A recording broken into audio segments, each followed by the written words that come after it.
जय श्री कृष्णा। राधे राधे। प्रेम से बोलिए श्री लक्ष्मी नारायण भगवान की जय। प्रिय भक्तजनों, आज मार्गशीर्ष मास के शुक्ल पक्ष की एकादशी तिथि है। इस एकादशी को मोक्षदा एकादशी के नाम से जाना जाता है। मोक्षदा का अर्थ होता है मोक्ष को देने वाली। इस एकादशी के दिन भगवान श्री कृष्ण जी ने अर्जुन को भागवत गीता का उपदेश दिया था। इसलिए इस एकादशी को गीता जयंती के रूप में भी मनाया जाता है। जो भी मनुष्य इस एकादशी का व्रत रखता है और इसकी पावन कथा को सुनता है, वह स्वयं तो मोक्ष पाता ही है, साथ ही साथ उसके पितृबंधु और सगे संबंधी सभी लोगों को मोक्ष की प्राप्ति होती है। तो आज मैं आपको सुनाने जा रही हूँ मोक्षदा एकादशी की बड़ी ही दुर्लभ और पावन कथा। इसको सुनने से मनुष्य के सभी पाप और संकट कट जाते हैं तथा समस्त मनोकामनाओं की पूर्ति होती है। तो आइए बड़ी ही श्रद्धा और प्रसन्नचित मन से इस कथा को सुनते हैं। एक बार अर्जुन ने उत्पन्ना एकादशी की उत्पत्ति महिमा महात्म आदि सुनकर भगवान श्री कृष्ण से कहा, हे परम पूजनीय भगवान श्री कृष्ण, हे त्रिलोकीनाथ, आप सभी को सुख और मोक्ष देने वाले हैं। मैं आपको प्रणाम करता हूँ। हे प्रभु, आप कृपया करके मेरी जिज्ञासा को शांत कीजिए। तब भगवान श्री कृष्ण ने कहा, हे अर्जुन, जो भी कुछ जानना चाहते हो निर्भय होकर कहो, मैं अवश्य ही तुम्हारी जिज्ञासा को शांत करूंगा। तब अर्जुन बोले, हे प्रभु, यह जो आपने मार्गशीर्ष मास के कृष्ण पक्ष की मोक्षदा एकादशी के विषय में मुझे बताया है, उससे मुझे बड़ी ही शांति प्राप्त हुई है। अब आप कृपया करके मार्गशीर्ष मास के शुक्ल पक्ष में जो एकादशी आती है, उसके विषय में बताने की कृपया करें। उसका क्या नाम है, उस दिन किस देवता की पूजा की जाती है और इस एकादशी के पूजन की विधि क्या है और उसका व्रत करने से मनुष्य को क्या फल मिलता है। हे प्रभु, मेरे इन प्रश्नों का विस्तार सहित उत्तर देकर मेरी जिज्ञासा को शांत कीजिए। आपकी बड़ी कृपया होगी। अर्जुन की जिज्ञासा सुनकर भगवान श्री कृष्ण बोले, हे अर्जुन, तुमने बहुत ही श्रेष्ठ प्रश्न किया है, इसलिए तुम्हारा यश इस संसार में फैलेगा। मार्गशीर्ष के शुक्ल पक्ष की एकादशी अनेक पापों को नष्ट करने वाली है। संसार में इसे मोक्षदा एकादशी के नाम से जाना जाता है। इस एकादशी के दिन ही दामोदर भगवान का धूप दीप नैवेद्य आदि से भक्ति पूर्वक पूजन करना चाहिए। हे कुंती पुत्र, इस एकादशी व्रत के पुण्य के प्रभाव से नरक में गए हुए माता पिता और पितृ आदि को स्वर्ग की प्राप्ति होती है। हे अर्जुन, इसकी कथा पुराणों में इस प्रकार है, इसे ध्यान पूर्वक सुनो। एक समय की बात है, वानस नाम का एक राजा प्राचीन नगर में राज्य करता था। उसके राज्य में चारों वेदों के ज्ञाता ब्राह्मण रहते थे। राजा अपनी प्रजा का पुत्र की तरह पालन किया करता था। एक रात्रि को सोपन में राजा ने अपने पिता को नरक की यातनाएं भोगते हुए देखा। इस प्रकार का सोपन देखकर राजा बड़े ही व्याकुल हुए। वह बेचैनी से सुबह होने की प्रतीक्षा करने लगे। सुबह होते ही उन्होंने ब्राह्मणों को बुलाकर उनके सम्मुख अपने सोपन की बात बताई। हे ब्राह्मणों, रात्रि को सोपन में मैंने अपने पिता को नरक की यातनाएं भोगते हुए देखा है। उन्होंने मुझसे कहा है, हे पुत्र, मैं घोर नरक भोग रहा हूँ, मेरी यहाँ से मुक्ति कराओ। जब से मैंने उनके वचन सुने हैं, तब से मुझे बिल्कुल भी चैन नहीं है। मुझे अब राज्य सुख, ऐश्वर्य, हाथी घोड़े, धन, स्त्री, पुत्र आदि कुछ भी सुखदायी प्रतीत नहीं हो रहा। अब मैं क्या करूं, कहाँ जाऊं? इस दुख के कारण मेरा शरीर तप रहा है। आप लोग मुझे किसी प्रकार का तप, दान, व्रत आदि बताएं, जिससे मेरे पिता को मुक्ति प्राप्त हो। यदि मैंने अपने पिता को नरक की यातनाओं से मुक्त कराने का प्रयास नहीं किया, तो मेरा जीवन निर्थक है। जिसके पिता नरक की यातनाएं भोग रहे हो, उस व्यक्ति को इस धरती पर सुख भोगने का कोई अधिकार नहीं है। हे ब्राह्मण देवों, मुझे शीघ्र ही इसका कोई उपाय बताने की कृपया करें। राजा के आंतरिक दुख की पीड़ा को सुनकर ब्राह्मणों ने आपस में विचार विमर्श किया। फिर एकमत होकर बोले, हे राजन, वर्तमान, भूत और भविष्य के ज्ञाता पर्वत नाम के एक मुनि हैं। वे यहाँ से अधिक दूर नहीं हैं। आप अपनी यह व्यथा उनसे जाकर कहें। वे अवश्य ही इसका कोई सरल उपाय आपको बता देंगे। ब्राह्मणों की बात को सुनकर राजा मुनि के आश्रम पर गए। आश्रम में अनेक शांत चित योगी और मुनि तपस्या कर रहे थे। चारों वेदों के ज्ञाता पर्वत मुनि दूसरे ब्राह्मण के समान बैठे जान पड़ते थे। राजा ने उन्हें दंडवत प्रणाम किया तथा उन्हें अपना परिचय दिया। पर्वत मुनि ने राजा से कुशल क्षेम पूछी। तब राजा ने बताया, मुनिवर, आपकी कृपा से मेरे राज्य में सब कुशल है, किंतु मेरे सम्मुख अचानक ही एक ऐसी समस्या आ खड़ी हुई है जिससे मेरा हृदय बड़ा ही अशांत हो रहा है। फिर राजा ने मुनि को व्यथित हृदय से रात में देखे हुए सपने की पूरी बात बताई और फिर दुखी स्वर में बोले, हे महर्षि, अब आप कृपया करें और मेरा मार्गदर्शन करें। ऐसे में मुझे क्या करना चाहिए? कैसे मैं अपने पिता को नरक की यातनाओं से मुक्ति दिलाऊं? तब राजा की बात पर्वत मुनि ने गंभीरता पूर्वक सुनी। फिर नेत्र बंद करके भूत और भविष्य पर विचार करने लगे। कुछ देर गंभीरता पूर्वक विचार करने के बाद उन्होंने कहा, हे राजन, मैंने अपने योग बल के द्वारा तुम्हारे पिता के सभी कुकर्मों का ज्ञान प्राप्त कर लिया है। उन्होंने पूर्व जन्म में अपनी पत्नियों में भेदभाव किया था। अपनी बड़ी रानी के कहने में आकर उन्होंने अपनी दूसरी पत्नी को ऋतुदान मांगने पर नहीं दिया। उसी पाप कर्म के फल से तुम्हारे पिता नरक में गए हैं।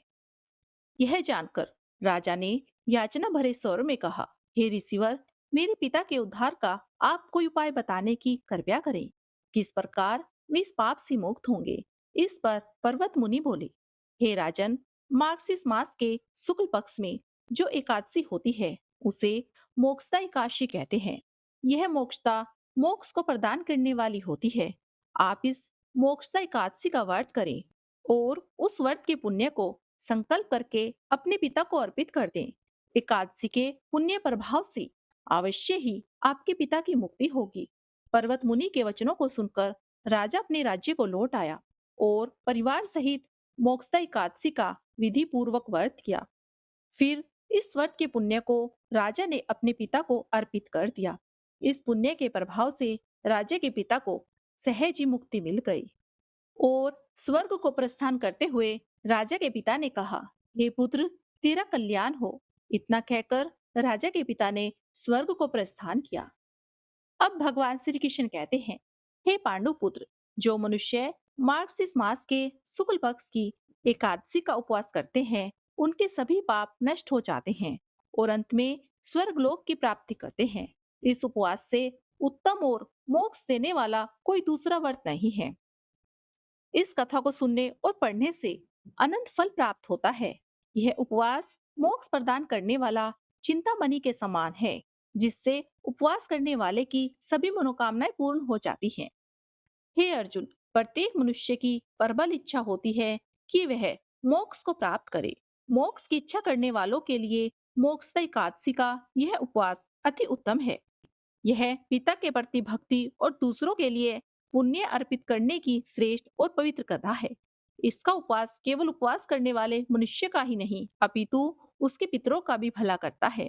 अपने किसी सगे संबंधी पितृ बंधु को भी इस उपवास का फल अर्पण करने से उसके भी पापों और कलेशों का नाश हो जाता है। तो प्रेम से बोलिए, श्री लक्ष्मी नारायण भगवान की जय। तुलसी माता की जय। शालिग्राम भगवान की जय। आइए अब सुनते हैं तुलसी माता की कथा। एक बार माता लक्ष्मी भगवान विष्णु जी से पूछती है, हे स्वामी, तुलसी के पास दीपक जलाने का क्या महत्व है और रोज शाम को तुलसी के पास दीपक क्यों जलाया जाता है? इससे मनुष्य को कौन सा फल प्राप्त होता है?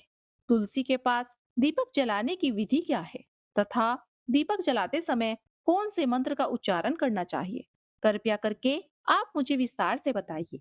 तब भगवान विष्णु जी कहते हैं, हे देवी, आज आपने समस्त मानव जाति के कल्याण के लिए बहुत ही महत्वपूर्ण प्रश्न किया है।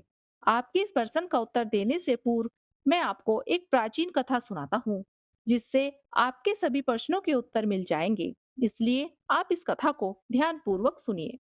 इस कथा को ध्यान से सुनने मात्र से ही मनुष्य को 100 वर्षों तक तुलसी के पास दीपक जलाने का पुण्य प्राप्त होता है। फिर माता लक्ष्मी कहती है, हे स्वामी, मैं इस कथा को सुनने के लिए उत्सुक हूँ। कृपया करके आप इस कथा को सुनाइए। तब भगवान विष्णु माता लक्ष्मी को यह कथा सुनाने लगते हैं। हे देवी, पूर्व काल की बात है। दक्षिण दिशा में तुंगभद्रा नाम की एक बहुत बड़ी नदी है। इस नदी के किनारे हरिहरपुर नाम का एक अत्यंत सुंदर नगर बसा हुआ है। उसी नगर में काशी नाम के एक ब्राह्मण निवास करते हैं। वे अत्यंत गुणवान, चरित्रवान, धर्म कार्य करने वाले तथा वेदों के मार्ग पर चलने वाले थे। उन्होंने समस्त शास्त्र का अध्ययन किया हुआ था। उस ब्राह्मण की एक पत्नी थी, जिसे लोग दुराचारी कहकर पुकारते थे, क्योंकि उसके कर्म ही उसके नाम के अनुसार थे।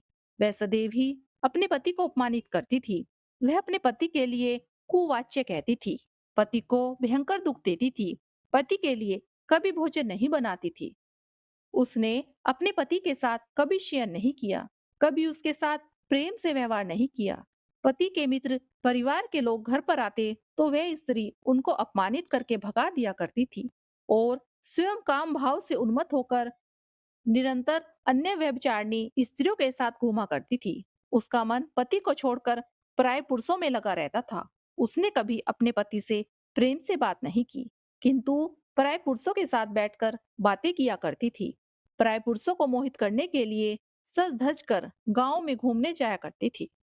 कभी वह वन में किसी वृक्ष के नीचे खड़ी रहकर सुंदर पुरुषों की राह देखने लगती और किसी दुष्ट पुरुष को मोहित करके उसके साथ भोग विलास किया करती थी।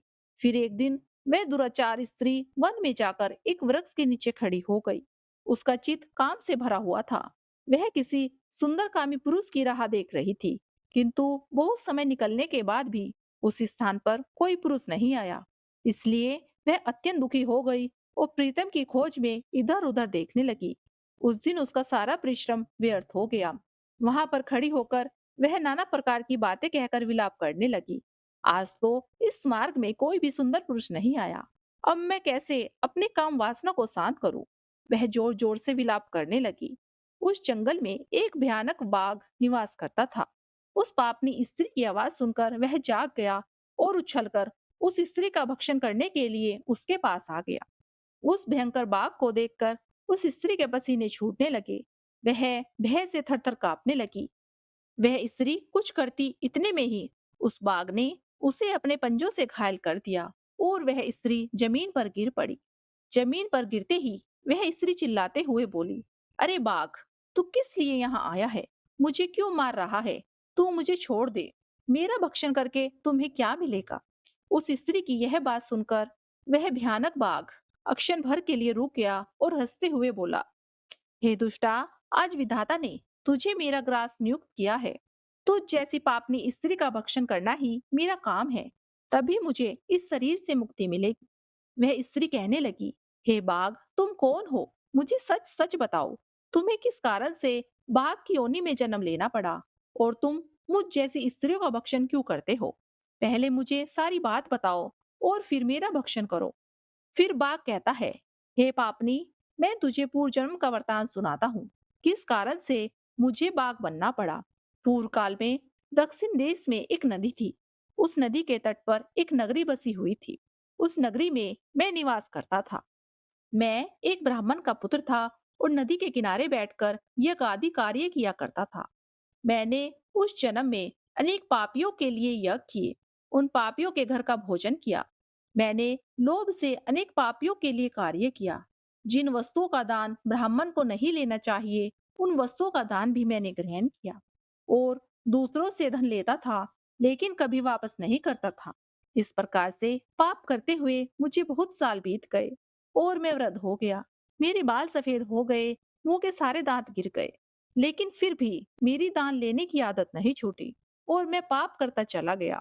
फिर एक दिन मैं धन के लोभ से नदी किनारे गया और अन्य धूर्त ब्राह्मणों के साथ मिलकर हमने लोगों को ठगा। झूठे मंत्र वचन बोलकर हमने बिना विधि विधान किए ही देवी देवताओं का पूजन किया और बहुत सारा धन दान ले लिया।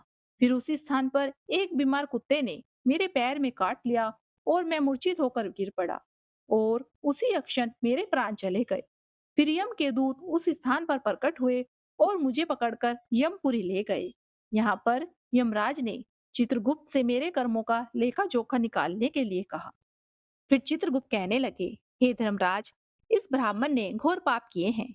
इसने दूसरों से झूठ कहकर धन लूटा है। विधि विधान से पूजा ना करके झूठे मंत्र बोलकर भगवान का अपमान किया है। इसलिए यह पापी ब्राह्मण केवल नरक जाने के योग्य है।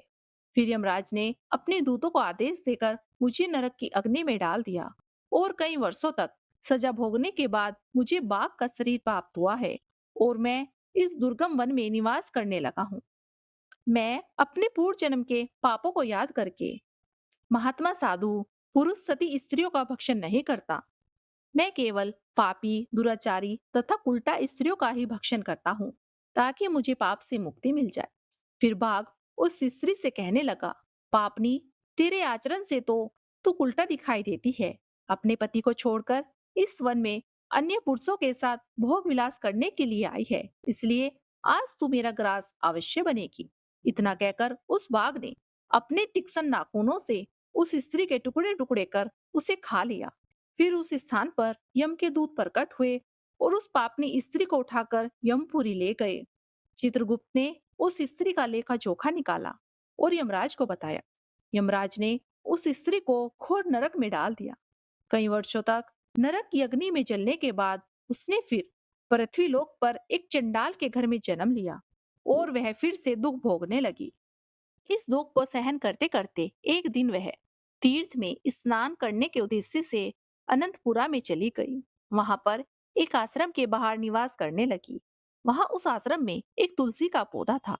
अन्य स्त्रियों को वहां पर तुलसी के पास दीपक जलाते हुए देखकर उस पापी स्त्री ने भी वही किया। उसने तुलसी के पौधे के पास एक दीपक जला दिया।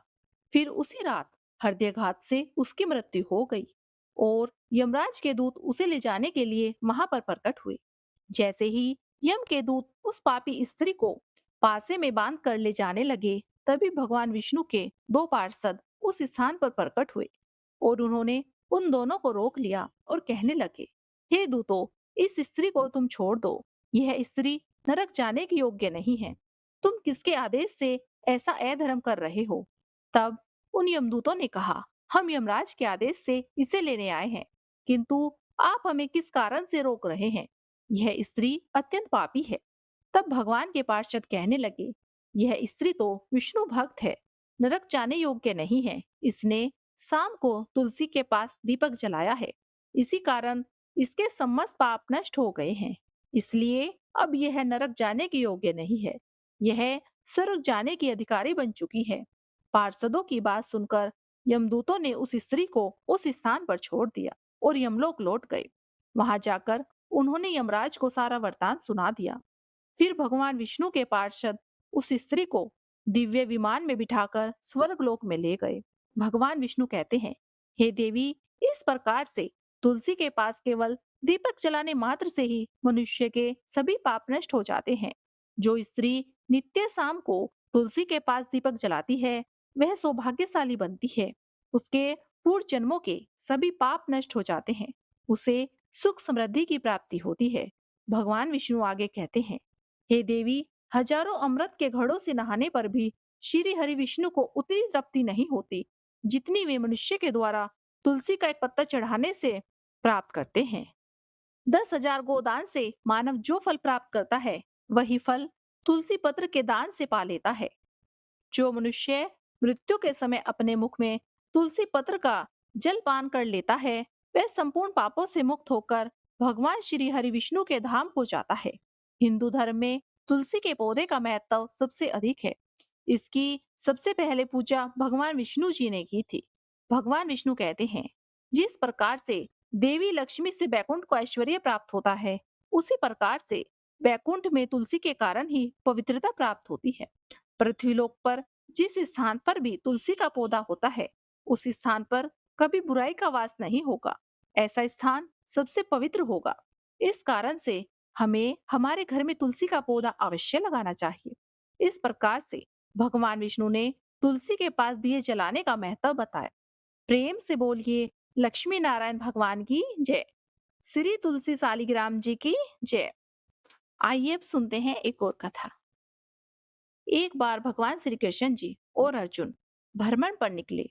दोनों ने मार्ग में एक निर्धन ब्राह्मण को भिक्षा मांगते देखा। अर्जुन को उस पर दया आ गई और उन्होंने उस ब्राह्मण को स्वर्ण मुद्राओं से भरी एक पोटली दे दी, जिसे पाकर ब्राह्मण प्रसन्नता पूर्वक अपने सुगत भविष्य के सुंदर सपने देखता हुआ घर लौट चला। किंतु उसका दुर्भाग्य उसके साथ चल रहा था। राह में एक लुटेरे ने उससे वह पोटली छीन ली। ब्राह्मण दुखी होकर फिर से भिक्षावर्ती में लग गया।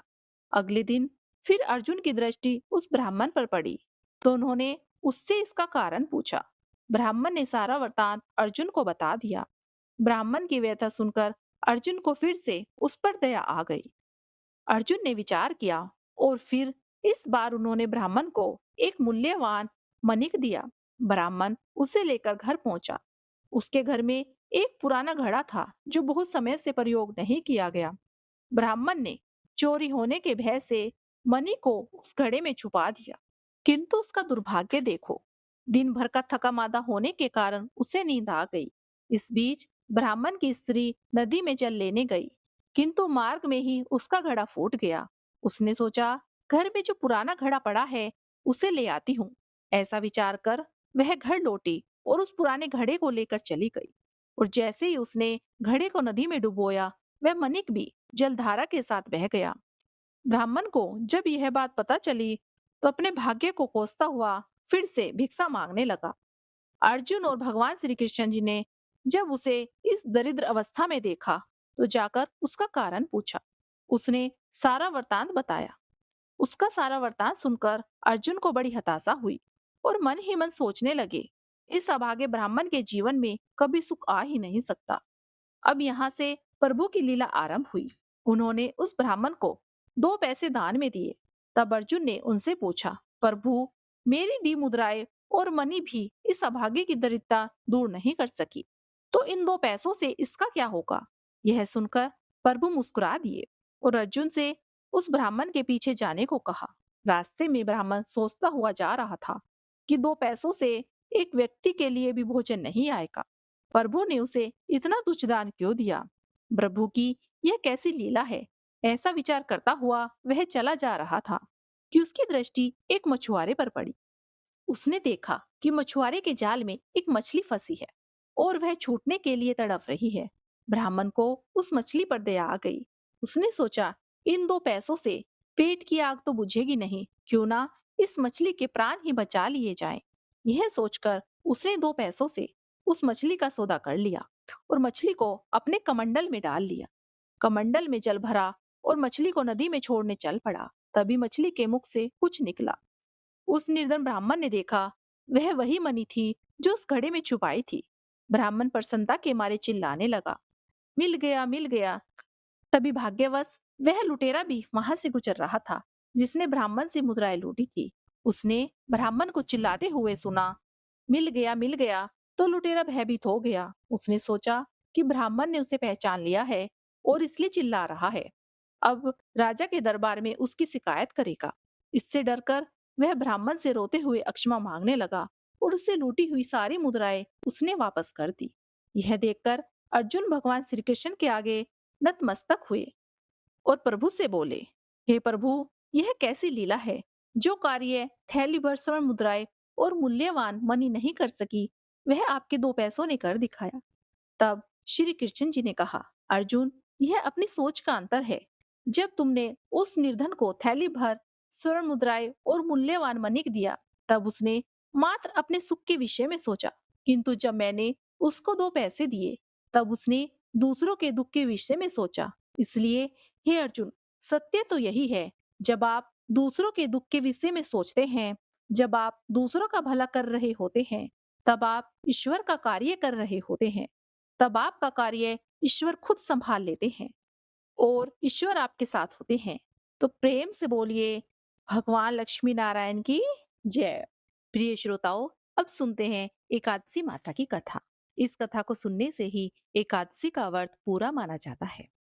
एक बार की बात है, एक बुढ़िया माता ने एकादशी का उपवास रखा।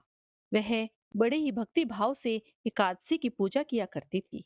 वे बूढ़ी हो चुकी थी। उन्हें वृद्धावस्था में कोई भी ऐसी वस्तु नहीं चाहिए थी जो वे एकादशी का उपवास रखती, क्योंकि एकादशी का उपवास रखने से तो श्री हरि की कृपा से सब कुछ मिल जाता है।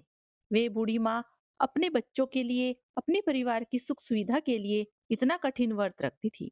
वे दिन भर तो बड़ा कठिन मन करके और अपनी प्यास को किसी तरह से रोके रही, क्योंकि एकादशी के व्रत में वह जल की एक बूंद भी ग्रहण नहीं करती थी।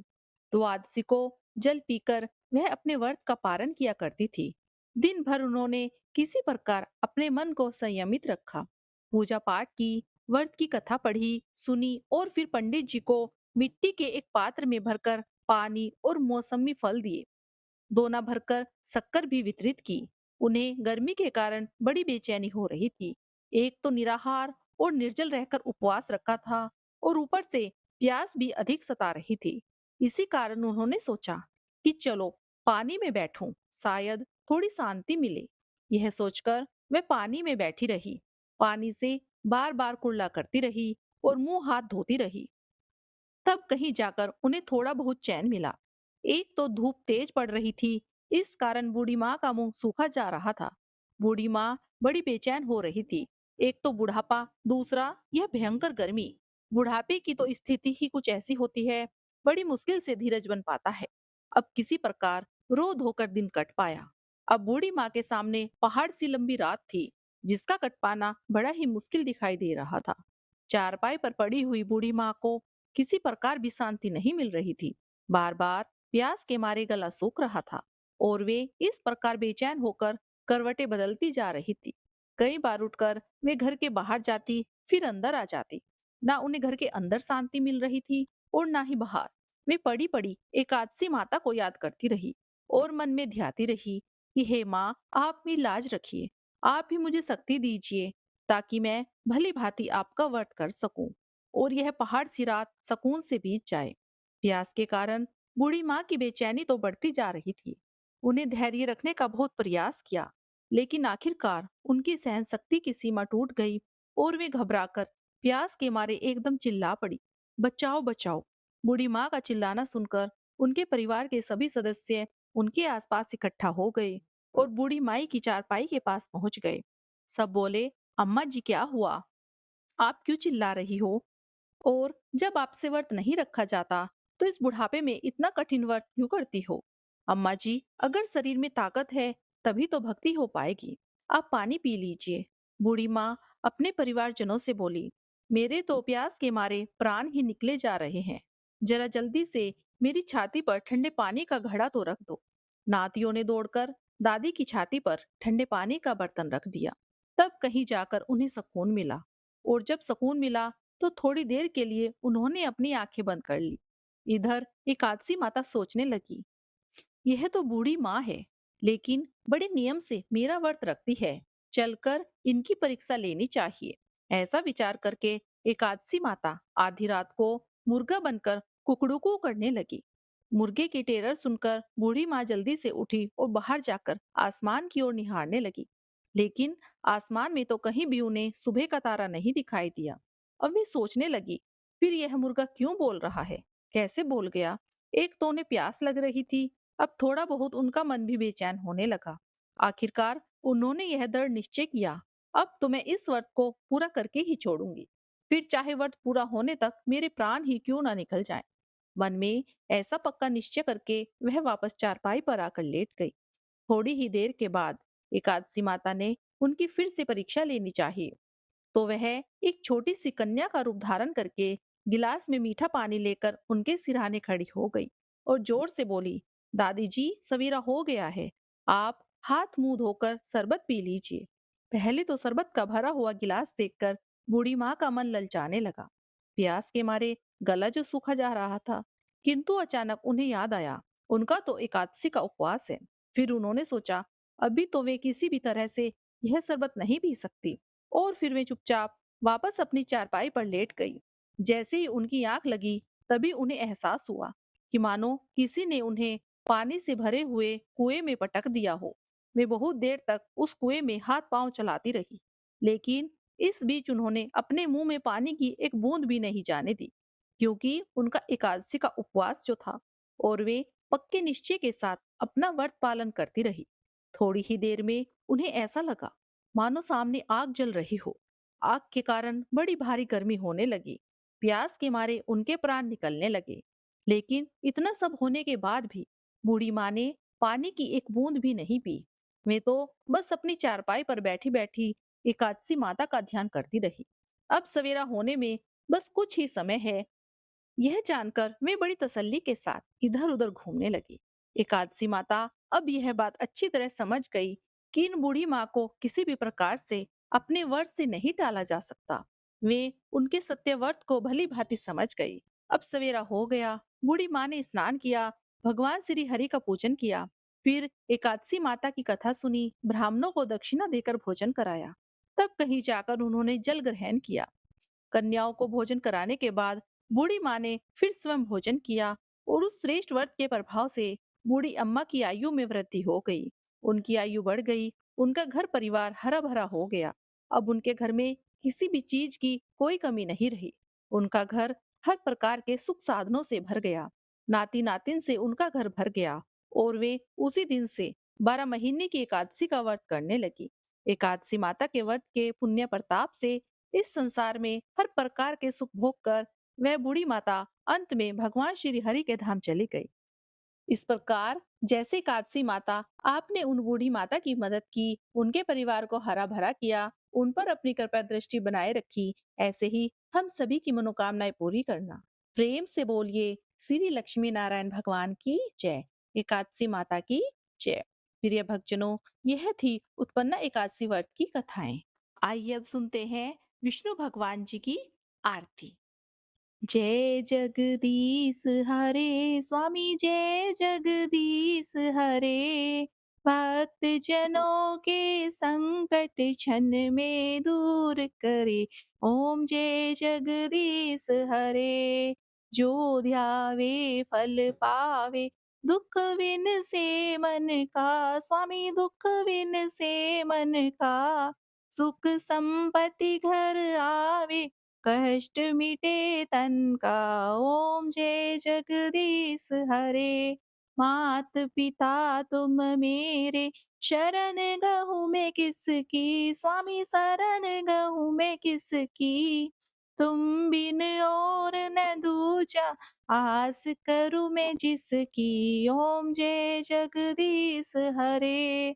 तुम पूरन परमात्म, तुम अंतर्यामी। स्वामी तुम अंतर्यामी। पार ब्रह्म परमेश्वर तुम सबके स्वामी। ओम जय जगदीश हरे। तुम करुणा के सागर, तुम पालन करता। स्वामी तुम पालन करता। मैं मूरख फल कामी, कृपा करो भरता। ओम जय जगदीश हरे। तुम हो एक अगोचर, सबके प्राणपति। स्वामी सबके प्राणपति। किस विध मिलूं दया में, तुमको मैं कुंती। ओम जय जगदीश हरे। दीन बंधु दुख हरता, तुम ठाकुर मेरे। स्वामी तुम रक्षक मेरे। अपने हाथ उठाओ, द्वार पड़ा मैं तेरे। ओम जय जगदीश हरे। विषय विकार मिटाओ, पाप हरो देवा। स्वामी पाप हरो देवा। श्रद्धा भक्ति बढ़ाओ, संतन की सेवा। ओम जय जगदीश हरे। तन मन धन और संपत्ति सब कुछ है तेरा। स्वामी सब कुछ है तेरा। तेरा तुझको अर्पण क्या लागे मेरा।